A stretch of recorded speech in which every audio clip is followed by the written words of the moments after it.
Donc, ici, au niveau donc de deuxième propriété, on va dire soit petit a et petit b, deux réels strictement positifs. Deux réels strictement positifs.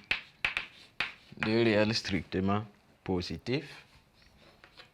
N un entier naturel et alpha un réel. On a des points à la ligne. La première propriété dit que ln de A fois B, donc ln d'un produit égale à ln de A plus ln de B. Deuxième propriété dit que ln de A sur B égale à ln de A moins ln de B. Alors, ici, c'est une conséquence de la première propriété, ln de A sur B, de 1 sur B plutôt, ça fait moins ln de B. Et ln de A puissance n égale à n ln de A. Donc, on peut ajouter que si ln de x égale à alpha, alors x égale à e à la puissance alpha, avec e bien sûr un nombre que nous allons découvrir plus tard. Donc voici d'autres propriétés de ln qu'il convient de maîtriser. Alors d'abord, il faut retenir ici que ln transforme le produit ici en une somme de ln. Alors, par exemple, ici, lors de la résolution des exercices, si vous avez sous la forme de ln d'un facteur a fois b, vous pouvez dire que c'est la somme des deux ln, donc somme de ln de a et de ln de b. Si vous dites que ln de a fois b, ça fait ln de a fois ln de b, c'est ce qui dit la propriété. C'est la même chose, ça transforme le quotient en une différence. Ici, c'est l'inverse en son opposé.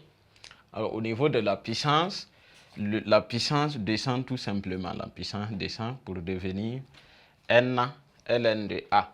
Alors, il faut dire que ces formules, ce sont des formules à double sens, des propriétés à double sens. Si j'ai ln de a plus ln de b, ça donne aussi ln de a fois b. Si j'ai ln de a moins ln de b, ça va me donner également ln de a moins ln de b. Si j'ai moins ln de b, je peux transformer pour avoir ln de 1 sur b. Et si j'ai n ln de a, je peux dire que ça fait ln de a le tout à la puissance n. Donc ici, alors vous faites la différence entre ici et par exemple ici, ce sont des équations par exemple. Maintenant, l'équation qui est là, nous avons un ln à gauche et un ln à droite. Donc au niveau de chaque membre de l'équation ou de l'inéquation, on a un ln.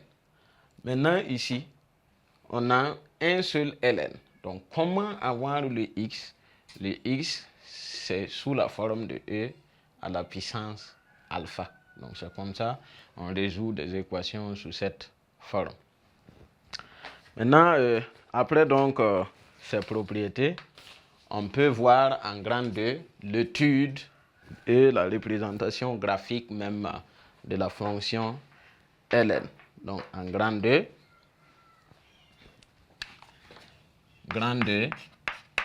étude et représentation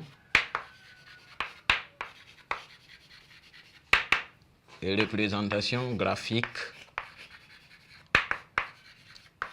de ln. Alors, comme toute fonction, on sait que l'étude d'une fonction suit une démarche, suit des étapes que nous appelons tout simplement plan. Donc ça commence par le domaine de définition et les limites, calcul de dérivés, étude de sens de variation et représentation graphique. Donc au petit 1, nous allons d'abord étudier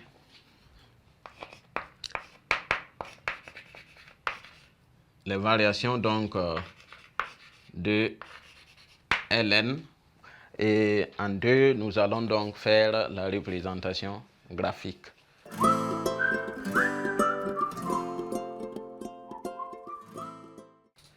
Étude de ln. Donc, en première étape, consiste à chercher donc l'ensemble de définitions. Ensemble de définitions. Alors, nous avons vu au grand 1 que le domaine de ln, c'est l'intervalle 0 à plus infini. Après l'ensemble de définitions, il faut calculer les limites aux bornes de ln. Alors ici, il faut retenir tout simplement, on retient tout simplement que la limite, lorsque x tend vers 0, de ln2 de x égale à moins infini, et la limite, lorsque x tend vers plus infini, de ln de x égale à plus infini.